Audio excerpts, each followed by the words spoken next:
Great morning, friends. This is Jyotsna, Senior Business Associate, City Branch 19, Hyderabad Division.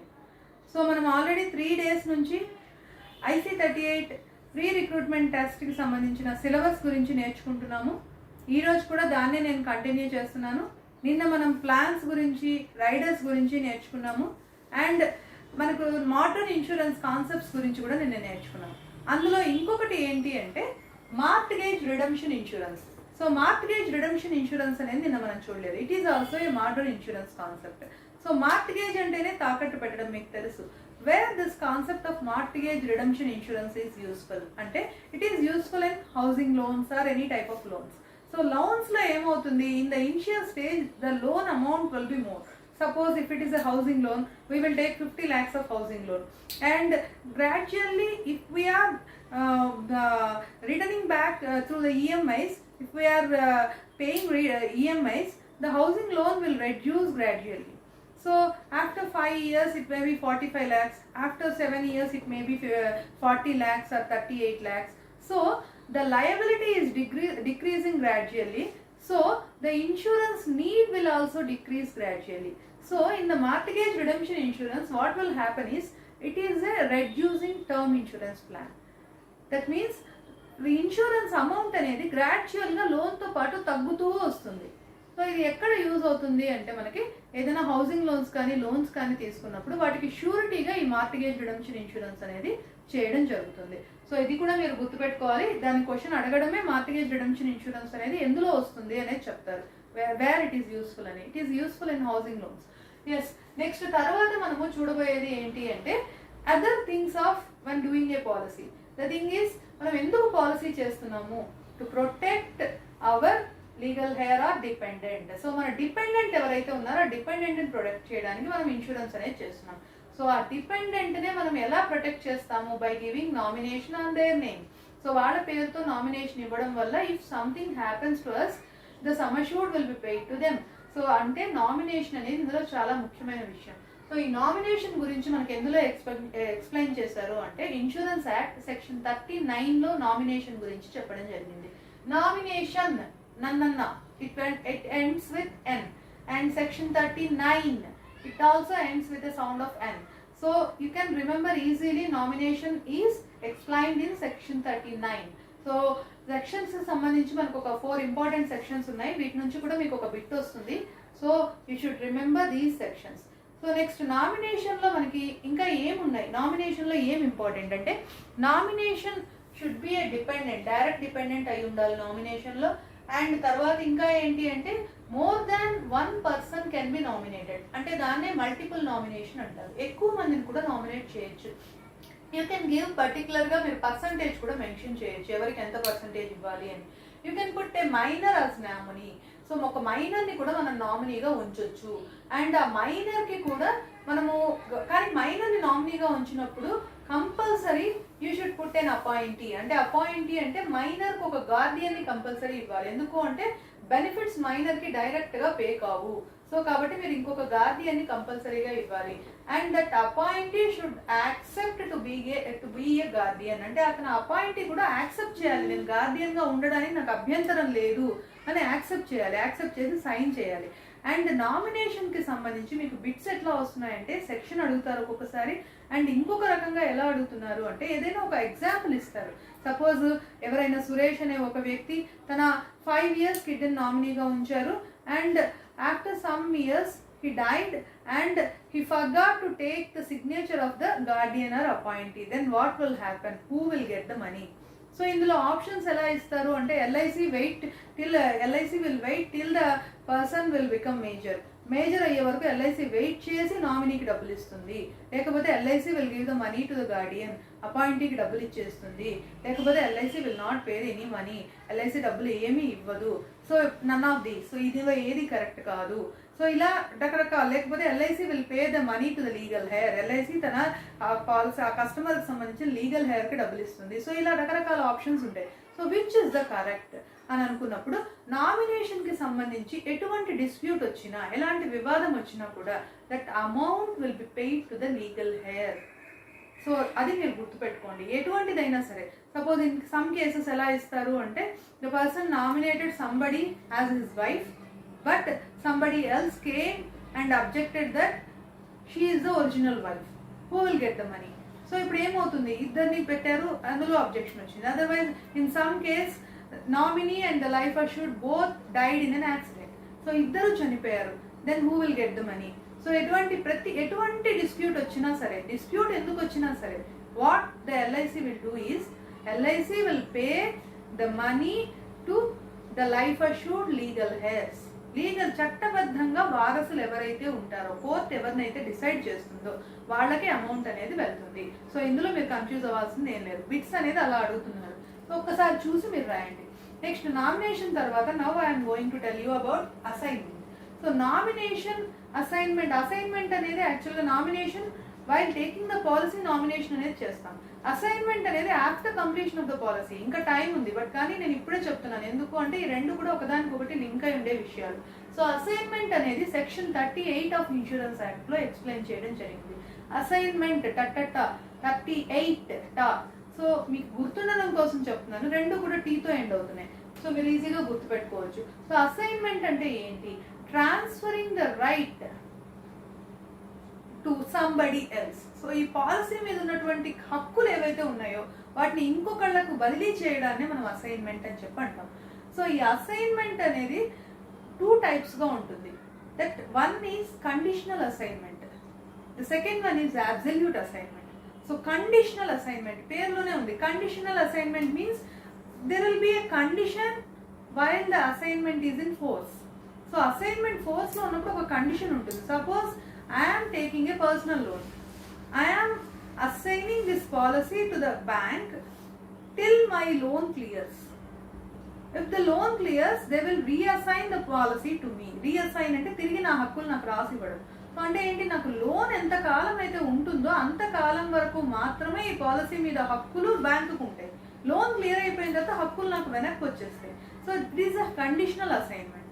But absolute assignment అంటే ఏంటి, I want to give some of my property to my father, but నా immediate legal heirs నా పిల్లలు కానీ మా husband కానీ అయి ఉంటారు. So if I put my father as a nominee, they may come and object at the time of settlements. So what I'll do is I'll make an absolute assignment to my father. లేకపోతే కనుక I took a loan and I'm unable to repay it. I have decided that I have no capacity to repay it.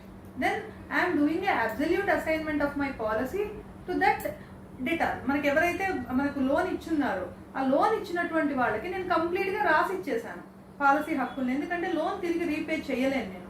So it's an absolute assignment. So absolute అసైన్మెంట్లో ఏమవుతుంది అంటే policy హోల్డర్కి తిరిగి హక్కులు రావు. అతను చనిపోయినా బ్రతికున్నా maturity కానీ లోన్ కానీ ఎటువంటి ఫెసిలిటీస్ అసైన్మెంట్లో ఎప్పుడు కూడా లైఫ్ అష్యూర్డ్కి అసైన్మెంట్ పీరియడ్లో తనకి పాలసీ మీద ఎటువంటి రైట్స్ ఉండవు.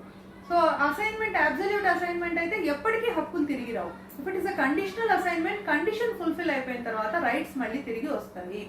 అండ్ అదే నామినేషన్కి అసైన్మెంట్కి డిఫరెన్స్ ఏంటి, నామినేషన్ ఇచ్చినందువల్ల లైఫ్ అష్యూర్డ్కి సంబంధించిన రైట్స్ ఏమీ కూడా పోవు. If the life assured is alive, nominee will not have any rights over the policy. But once if an assignment is done, nominee will also not have any right on the policy because the policy holder itself will lose his rights. So అతనికే అతని rights పోతాయి కాబట్టి nominee కూడా ఎటువంటి rights ఉండవు assignment కనుక అయిందంటే. అది డెత్ ప్రొసీడింగ్స్ అయినా మెచ్యూరిటీ ప్రొసీడింగ్స్ అయినా ఎవరి పేరుతో అసైన్ అయిందో వాళ్ళకి మాత్రమే డబ్బులు అనేది వెళ్తుంది. So that is about nomination and assignment. So ఇంకొక 2 ఇంపార్టెంట్ సెక్షన్స్ ఉన్నాయి. ఆ 2 సెక్షన్స్ ఏంటి అంటే the one section is section 45. So section 45 దేని గురించి మాట్లాడుతుంది, సెక్షన్ 45 అనేది నాన్ డిస్క్లోజర్. అంటే మనకి ఏంటంటే ఆల్రెడీ మనకు ఏదైనా ఒక విషయము పాలసీ హోల్డర్ చెప్పలేదు అనుకోండి, లేదు పాలసీ హోల్డర్ నుంచి ఏవైనా అదనపు విషయాలు సేకరించాలనుకోండి company, it should be done within 3 years. So after completion of 3 years, company cannot reject the claim on any reason or any non disclosure of the facts.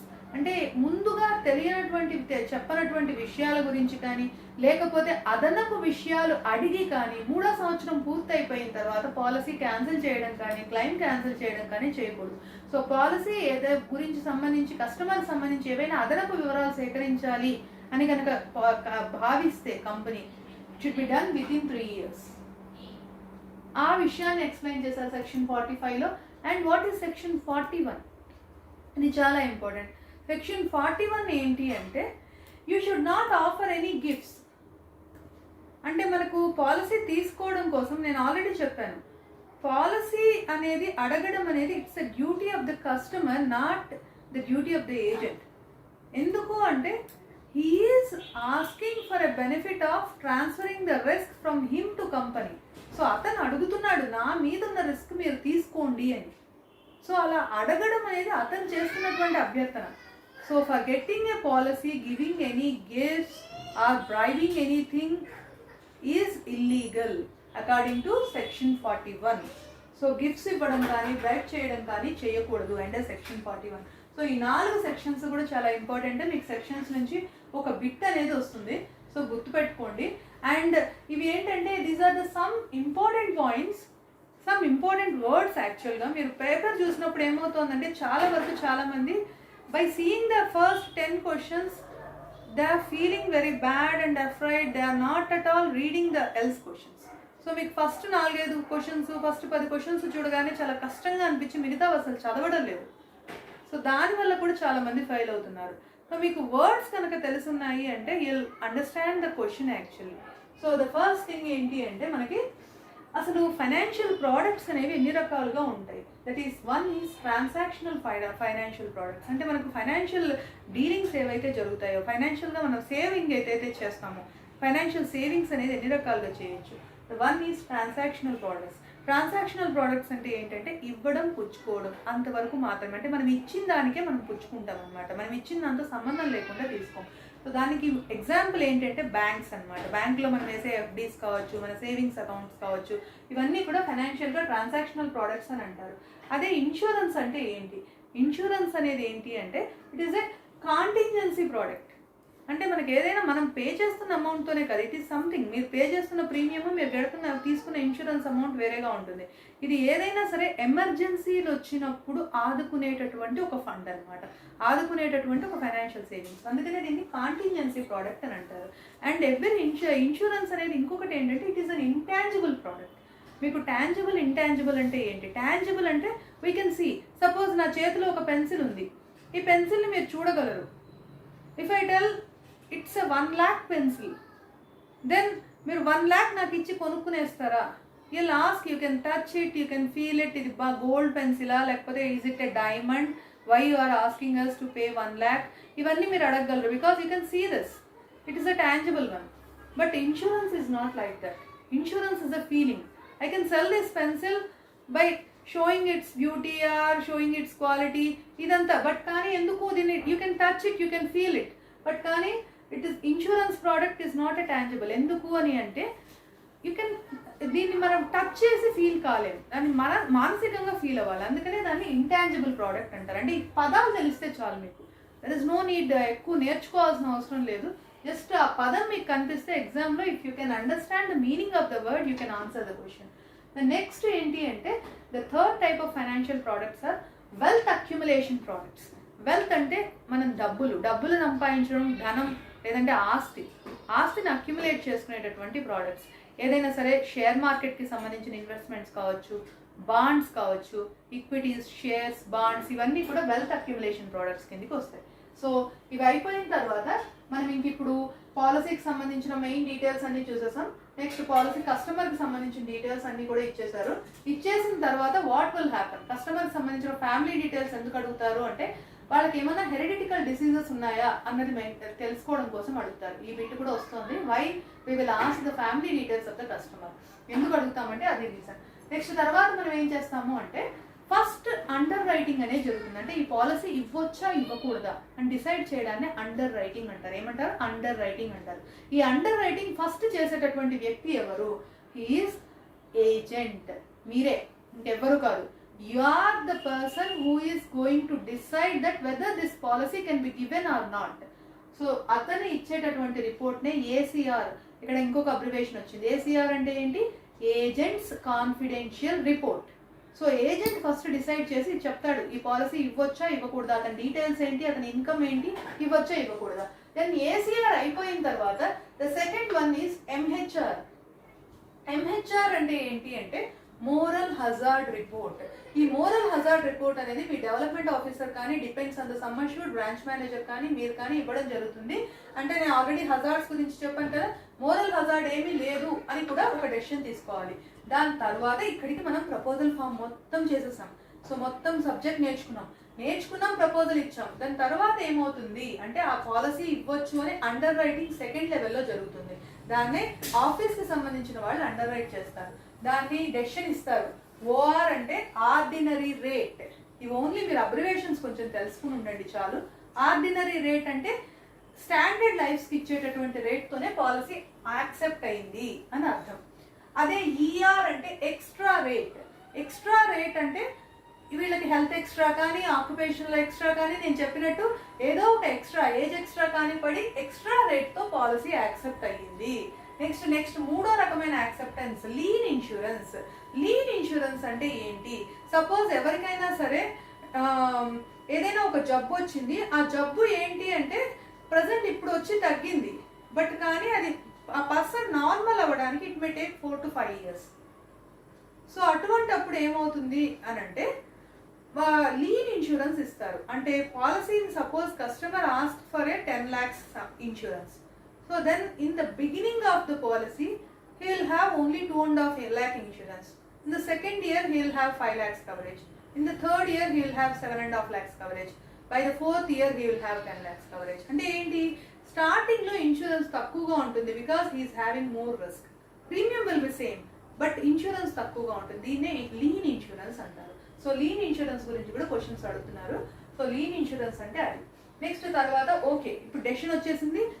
Decision వచ్చేసిన తర్వాత ఏం చేయాలి? మనం ప్రీమియం పే చేస్తాం. So దాన్ని ఏమంటారు? ఇవన్నీ abbreviations అండి. ఎఫ్పిఆర్. ఎఫ్పిఆర్ అంటే ఫస్ట్ ప్రీమియం రిసీట్. అంటే మొట్టమొదట మనం ప్రీమియం కట్టగానే మనకు వచ్చే రిసీట్. దీంతో పాలసీ నెంబర్ అలాట్ అవుతుంది. From that minute insurance cover will start. ఆ పాలసీ మీద మనకు డేట్ అండ్ టైం క్లియర్ గా మెన్షన్ అయి ఉంటుంది. ఆ సెకండ్ తర్వాత నుంచి మనకి ఇన్సూరెన్స్ అనేది స్టార్ట్ అయిపోతుంది. That is ఎఫ్పిఆర్. నెక్స్ట్ తర్వాత వాట్ ఈస్ ఎఫ్వైపిఆర్? ఎఫ్వైపిఆర్ అంటే first year renewal premium. First year premium receipt, first premium receipt, first year premium receipt. అంటే ఫస్ట్ మనం పే చేసే ప్రీమియం ఫస్ట్ ఇయర్ లో suppose quarterly mode, half yearly mode అయితే, mode అంటే ఏంటంటే ఏ ఫ్రీక్వెన్సీలో ప్రీమియమ్స్ కడుతున్నారు, ఇయర్లీ వన్సా, హాఫ్ ఇయర్లీ వన్సా, క్వార్టర్లీ వన్సా, దాన్నే మోడ్ అంటాం. So first year premium receipt. దాని తర్వాత వచ్చేది ఆర్పిఆర్స్. ఆర్పిఆర్స్ అంటే renewal premium receipts. Renewals pay చేస్తూ ఉన్నప్పుడు వచ్చేటటువంటి రిసీట్స్ ని రెన్యువల్ ప్రీమియం రిసీట్స్ అంటారు. నెక్స్ట్ ఈ ప్రీమియమ్స్ పే చేయడం అయిపోగానే ఏమవుతుంది? బాండ్ ఇష్యూ అవుతుంది. ప్రీమియం పే చేసిన తర్వాత ఫస్ట్ ప్రీమియం రిసీట్ వస్తుంది, తర్వాత బాండ్ వస్తుంది. బాండ్ లో ఉండేటటువంటి పాలసీస్ లో రెండు ఉంటాయి. ఆ భాగాలు గుర్తుపెట్టుకోండి చాలు. That is one is schedule. షెడ్యూల్లో customer details will be there in schedule. షెడ్యూల్లో ఏముంటుందని కూడా క్వశ్చన్స్ అడుగుతున్నారు. In a bond customer details will be printed in the schedule. షెడ్యూల్లో కస్టమర్ డీటెయిల్స్ ఉంటాయి. ప్రొవిజన్ అంటేనే మీనింగ్ ఏంటి? What is the meaning of provision? Provision is nothing but facilities which the customer is getting in that policy. So ఇందులో standard provisions అంటే loan తీసుకోవడం ఎప్పుడు తీసుకుంటారు, surrender value ఉందా లేదా, ఇవా స్టాండర్డ్ ప్రొవిజన్స్ ఉంటాయి. అండ్ స్పెషల్ ప్రొవిజన్స్, ఆ పాలసీకి సంబంధించిన స్పెషల్ ఫీచర్స్ ఉంటాయి. So provision and schedule they are 2 parts in the bond. So provisions లో మళ్ళీ standard provisions and special provisions. So ఇది అయిపోయిన తర్వాత బాండ్ వచ్చేసింది. బాండ్ వచ్చిన తర్వాత కస్టమర్ పాలసీ చేసిన తర్వాత suppose somebody else came to him and they told that it is a very worst policy. Otherwise అతనికే అనిపించింది I don't want to invest in LIC, I should go for a mutual fund. Let it be any other reason also. He wants to cancel the policy. After completion of the policy, how much time he will have to cancel the policy? That is called as a free look period. So దీని మీద bits బాగా వస్తున్నాయి చూసుకోండి. Free look period అంటే ఏంటి అంటే policy పూర్తయిన తర్వాత కస్టమర్ ఎంత కాలం లోపల క్యాన్సిల్ చేసుకోగలడు. That is 15 days. ఆ 15 days ఎప్పటి నుంచి అంటే from the receiving of the bond. అంటే బాండ్ తీసుకున్నప్పటి నుంచి 15 days. పాలసీ మొదలైనప్పటి నుంచి కాదు. దీని మీద కూడా బిట్ అడుగుతున్నారు. పాలసీ ఎఫ్పిఆర్ వచ్చినప్పటి నుంచి కాదు. From the receiving of the bond he can cancel within the 15 days. Suppose direct గా పాలసీ బాండ్ అనేది ఆఫీస్ నుంచి సిగ్నేచర్ చేసి తీసుకోబడిందంటే from that day to 15 days. Suppose if the bond is couriered or register posted, ఆ post receive అయినప్పటి నుంచి 15 days లోపల అతను క్యాన్సిల్ చేసుకోవచ్చు. నెక్స్ట్ పాలసీ క్యాన్సిల్ చేసుకోలేదు, నెక్స్ట్ ఏమేమి ఉంటాయి అతనికి? One is loan. Loan can be taken after 2 years and paid up value will accrued after 2 years. Surrender can be happen after 2 years. Loan తీసుకోవచ్చు, సరెండర్ చేయొచ్చు. నెక్స్ట్ లోను సరెండర్ కాలేదు, ఇంకా ఏమేమి జరగచ్చు? నెక్స్ట్ ప్రీమియం కట్టాలి, ఎప్పటిలోగా నెక్స్ట్ ప్రీమియం కట్టచ్చు. That is called as grace period. అంటే ప్రీమియం డ్యూ డేట్ నుంచి ప్రీమియం ఎంత కాలం లోపల వితౌట్ ఎనీ ఫైన్ కట్టచ్చు, that is called as grace period. So free look period ఎంత అని చెప్పాను? Is 15 days.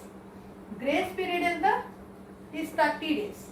సో 30 days లోపల ప్రీమియం ని వితౌట్ ఎనీ ఇంట్రెస్ట్ పే చేయొచ్చు, దాన్నే గ్రేస్ పీరియడ్ అంటారు. దాన్ని డేస్ ఆఫ్ గ్రేస్ అని కూడా అంటారు. రెండు కూడా ఒకటే. ఇఫ్ సపోజ్ 30 days లోపల ప్రీమియం కట్టకపోతే ఏమవుతుంది? పాలసీ ల్యాప్స్ అవుతుంది. సో ఇన్సూరెన్స్ ల్యాప్స్ అవుతుంది. ల్యాప్స్ అయిన పాలసీని నెక్స్ట్ మళ్ళీ ఇన్సూరెన్స్ ఫోర్స్లోకి రావాలంటే ఏం చేయాలి? రివైవల్ చేసుకోవాలి. సో రివైవల్ చేసుకోవడానికి అంటే మీనింగ్ ఏంటి అంటే again making the policy into force, దాన్నే మనం రివైవల్ అంటారు. అండ్ పాలసీ మిస్ అయితే మనం ఏం చేయాలి? డూప్లికేట్ పాలసీ అప్లై చేసుకోవచ్చు. Next alteration is nothing but you can change the address, you can change the nominee. మీరు ఏదైనా సరే పాలసీలో ఉన్నటువంటి వివరాలు ఏవైతే ఉన్నాయో అవి ఏమైనా మార్చుకోవాలి అనే దాన్ని ఆల్టరేషన్ అంటారు. పాలసీ పూర్తయ్యాక ఆల్టరేషన్స్ కూడా జరుగుతాయి. నెక్స్ట్ తర్వాత వచ్చే ఇంపార్టెంట్ థింగ్ క్లైమ్, అంటే డబ్బులు తీసుకునే సందర్భం. క్లైమ్ అనేది ఎన్ని రకాలుగా ఉంటుంది? Mainly claim is 2 types. One is death claim. So with in the policy term, policy term లోపల వచ్చే క్లైమ్ ని డెత్ క్లైమ్ అంటారు. డెత్ క్లైమ్ 2 రకాలుగా ఉంటుంది. One is early death, the second one is non early death. Early death అంటే ఏంటి? త్వరగా చనిపోవడం. అంటే త్వరగా చనిపోవడం అనేది ఇన్సూరెన్స్ పాలసీ విషయంలో ఎప్పుడు చనిపోతే త్వరగా చనిపోయేదారు అంటారు. So from the policy beginning if the person dies within the 3 years, లేకపోతే after the revival if the person dies within the 3 years, it is treated as an early claim. So త్వరగా చనిపోయినట్టుగా treat చేయడం జరుగుతుంది. Claim enquiry will be there. Claim enquiry ఉంటుంది. Prior reason తో ఏమైనా claim జరిగిందా అన్న విషయాన్ని ఎంక్వైరీ చేసి పే చేస్తారు. నాన్ ఎర్లీ అంటే after 3 years the claim will be treated as a non early claim. Next what is the maturity? Maturity దగ్గరకు వచ్చినప్పటికీ, మెచ్యూరిటీ క్లైమ్స్ దగ్గరకు వచ్చినప్పటికీ, సెకండ్ టైప్ ఆఫ్ క్లైమ్స్ దగ్గరకు వచ్చినప్పటికీ ఇందులో మన మనీ బ్యాక్ పాలసీకి సంబంధించిన సర్వైవల్ బెనిఫిట్ క్లైమ్స్ వస్తాయి, పాలసీ మెచ్యూరిటీ క్లైమ్స్ వస్తాయి, సరెండర్ క్లైమ్స్ వస్తాయి, and foreclosed policy. Foreclosed policy అంటే పాలసీలో లోన్ తీసుకుని లోన్ ఇంట్రెస్ట్ పే చేయకపోయినా, పాలసీ మళ్ళీ పే చేయకుండా రివైవల్ పీరియడ్ దాటిపోయినా it will be treated as a foreclosed policy. Foreclosed పాలసీకి సంబంధించినటువంటి క్లైమ్స్ అవన్నీ కూడా మెచ్యూరిటీకి సంబంధించిన దాంట్లో వస్తాయి. సో మెచ్యూరిటీ పాలసీ ఏం కాకుండా మెచ్యూరిటీ వచ్చిందంటే ఏం చేస్తారు? పాలసీ సమ్ అష్యూర్డ్, ఏదైతే మెచ్యూరిటీ సమ్ అష్యూర్డ్ ఉందో సమ్ అష్యూర్డ్ ప్లస్ బోనస్ ఇవ్వడం జరుగుతుంది. బోనస్ అనేది మెయిన్ గా మనకి సింపుల్ రివర్షనరీ బోనస్ పే చేస్తారు. అది గుర్తుపెట్టుకోండి చాలు. ఇంకా మనకి ఏంటంటే బోనస్ మళ్ళీ 3 types ఉంది. టకటకా చెప్తున్నాను ఈ సబ్జెక్ట్, జస్ట్ ఒకవేళ డీప్ గా తెలుసుకునే వాళ్ళకు కూడా. Simple reversionary bonus, compound reversionary bonus and final additional bonus. ఈ 3 types ఆఫ్ బోనసెస్ ఉంటాయి. సింపుల్ రివర్షనరీ బోనస్ అంటే బోనస్ కి మళ్ళీ బోనస్ రాదు. ఇప్పుడు అన్ని ఇన్సూరెన్స్ కంపెనీస్ కూడా ఇవే ఇస్తున్నాయి, సింపుల్ రివర్షనరీ బోనస్ ఇస్తున్నాయి. కాంపౌండ్ రివర్షనరీ బోనస్ అంటే బోనస్ ప్రిన్సిపల్ క్యాడే మళ్ళీ బోనస్ రావడానికి కాంపౌండ్ రివర్షనరీ బోనస్ అంటారు. కాంపౌండ్ రివర్షనరీ బోనస్ అనేది ఇప్పుడు ఎవరు కూడా ఇవ్వట్లేదు. And the third one is final additional bonus. ఈ ఫైనల్ అడిషనల్ బోనస్ లేదా పర్సిస్టెన్సీ బోనస్ అని కూడా అంటారు. ఈ final additional bonus, persistency bonus అంటే ఏంటి అంటే if the customer stays till the maturity of the policy, policy maturity వరకు కస్టమర్ కంటిన్యూగా మనతో ఉన్నందుకు కాను, ఎక్కువ కాలం మనతో కొనసాగినందుకు కాను, if customer stays more than 15 years, మనకి వచ్చే ప్రాఫిట్స్ మారుతుంది 15 years మనతోనే ఉన్నందువల్ల. సో అడిషనల్ ప్రాఫిట్స్ ని కూడా మళ్ళీ షేర్ చేయడానికి ఫైనల్ అడిషనల్ బోనస్ లేదా పర్సిస్టెన్సీ బోనస్ అని అంటారు. So there are 3 types of bonuses. So then ఇప్పుడు ఇదంతా కూడా మనం తెలుసుకునేసాము. నెక్స్ట్ ఏదైనా సరే క్లైమ్ ఉండింది అనుకోండి, అడిషనల్ డాక్యుమెంటేషన్, ఈ డేస్ ఉన్నాయి కదా, ఈ డేస్ మీద ఒక బిట్ వస్తుంది, మీకు అబ్రివేషన్స్ మీద ఒక బిట్ వస్తుంది, సెక్షన్స్ మీద ఒక బిట్ వస్తుంది, నెంబర్ ఆఫ్ డేస్ లిమిట్ ఏదైతే ఉందో, ఫ్రీ లుక్ పీరియడ్ అంటే ఎన్ని డేస్, గ్రేస్ పీరియడ్ అంటే ఎన్ని డేస్, అడిషనల్ డాక్యుమెంట్స్ ఏదైనా కాల్ ఫర్ చేయాలంటే ఎన్ని డేస్ లోపల కాల్ ఫర్ చేయాలి, విత్ ఇన్ 15 డేస్లో కాల్ఫర్ చేయాలి. సపోజ్ మీరు లోన్ అప్లై చేశారు, మీరు లోన్ అప్లై చేసినప్పుడు ఎందులోనా మీ సిగ్నేచర్ లేదు, మళ్ళీ మిమ్మల్ని కాల్ఫర్ చేయాలి. విత్ ఇన్ 15 డేస్ లోపల అడగాలి, మిమ్మల్ని కాల్ఫర్ చేయాలి. ఏదైనా డెత్ క్లెయిమ్ ఉంది, ఏదైనా అడిషనల్ డాక్యుమెంట్ కావాలి, విత్ ఇన్ 15 డేస్ లోగా కస్టమర్ని అడగాలి. And claim should be settled in 30 days. Claim ఎన్ని రోజుల లోపల మనం సెటిల్ చేయాలి? 30 రోజుల్లోగా క్లైమ్ని సెటిల్ చేయాలి. ఈ డేస్ అనేది ఇంపార్టెంట్. నెక్స్ట్ ఇండిస్ప్యూటబుల్ క్లాజ్ అంటే ఏంటి అంటే దీన్ని 2 years ఉందన్నమాట. ఇండిస్ప్యూటబిలిటీ క్లాజ్ ఇది కూడా మీకు ఇంపార్టెంట్, దీన్ని కూడా అడుగుతారు. అంటే ఏంటంటే కస్టమర్కి సంబంధించి ఏదైనా ఒక వివరము కస్టమర్ తనకు తెలియక కనుక చెప్పకపోతే, అతనికి తెలిసి అందరికీ నాలెడ్జ్ ఉండదు, అది తెలియక చెప్పకపోతే 2 సంవత్సరాల లోపు కంపెనీ కనుక్కోవాలి. కనుక్కోకపోతే ఆ విషయం తర్వాత తెలిసినా కూడా దానివల్ల క్లైమ్ని రిజెక్ట్ చేయకూడదు. That is indisputability clause. So దాని తర్వాత ఏంటి అంటే ప్రిజంప్షన్ ఆఫ్ డెత్. అంటే ఇప్పుడు సపోజ్ ఏదైనా న్యాచురల్ కెలామిటీ వస్తుంది, ఒక సునామీ వచ్చింది, ఆ సీషోర్లో ఉండే వాళ్ళందరూ కొట్టుకుపోయారు, ఎవరెవరు చనిపోయారో తెలియదు, డెడ్ బాడీస్ దొరకలేదు. దెన్ క్లైమ్ పే అవుతుందా, పే అవ్వదా? లేకపోతే అలా అయినప్పుడు ఒక డెడ్ బాడీ లేదంటే ఒక వ్యక్తి ఇంట్లో నుంచి వెళ్ళిపోయాడు, అతను బ్రతికున్నాడో చనిపోయాడో తెలియదు. సో వీళ్ళు పోలీస్ కంప్లైంట్ ఇచ్చారు, ఏం చేసినా దొరకలేదు. సో అటువంటి సందర్భాలలో క్లైమ్ పే అవుతుందా లేదా, అతను బ్రతికున్నాడో చనిపోయాడో ఎలా డిసైడ్ చేస్తారు, క్లైమ్ ఎప్పుడు పే అవుతుంది అని అంటే దానికి Indian evidence act 1872. Indian evidence act 1872 ఏం చెప్పింది అంటే ఇఫ్ ఒక పర్సన్ని కనుక 7 years పాటు ఫైండ్ అవుట్ చేయలేకపోతే he can be treated as he is dead. So అతన్ని ఒక 7 సంవత్సరాల లోపు ఒక వ్యక్తి ఎక్కడ ఉన్నాడు అనేది కనుక మనం కనుక్కోలేకపోతే అతను చనిపోయినట్టుగా భావించి డెత్ క్లెయిమ్ సెటిల్ చేయొచ్చు అని చెప్పడం జరిగింది. దాన్నే ప్రిజంప్షన్ ఆఫ్ డెత్ అని చెప్పి అంటారు. So this is all about యాక్చువల్గా ఇన్సూరెన్స్కి సంబంధించి. ఇప్పుడు లాస్ట్లో చెప్తున్నప్పుడు నేను మీకు ఇంపార్టెంట్ కాన్సెప్ట్స్ కూడా చెప్తూ వచ్చాను, ఇంపార్టెంట్గా బిట్స్కి వచ్చేవి. That is one more thing ఏంటి అంటే మనకు ఎంప్లాయీ స్టేట్ ఇన్సూరెన్స్ ఎప్పుడు స్టార్ట్ అయింది అని అడుగుతున్నారు, లేదంటే ఈఎస్ఐసి అంటే ఏంటి అని కూడా అడుగుతున్నారు. ఈఎస్ఐసి అంటే employee state insurance corporation. That is 1948లో స్టార్ట్ అయింది. సో అది మీరు గుర్తుపెట్టుకోండి. It is one more thing which is important thing.